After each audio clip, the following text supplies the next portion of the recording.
गंगापूर तालुक्यातील तळेसमान येथील गट क्रमांक 57 मधील एका शेतकऱ्याच्या हिस्स्यातील तब्बल 71 फळझाडे अज्ञात व्यक्तींनी तोडल्याचा धक्कादायक प्रकार समोर आलाय। या घटनेमुळे शेतकऱ्याचे मोठे आर्थिक नुकसान झाले असून दोषींवर कठोर कारवाई करण्याची मागणी करण्यात येते। माळीवाडा येथील रहिवासी जगन्नाथ भानुदास मुळे यांनी याबाबत दौलताबाद पोलीस ठाण्यात लेखी तक्रार दाखल केली आहे।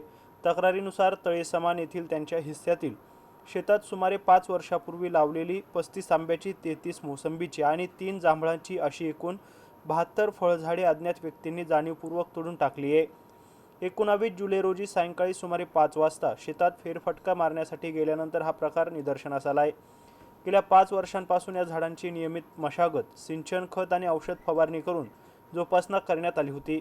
मागील 2 वर्षांपासून झाडांना फळधारणा सुरू झाली होती, त्यामुळे झाडे तोडल्याने मोठे आर्थिक नुकसान होण्याबरोबरच मानसिक धक्काही बसल्याचं मुळे यांनी सांगितलंय।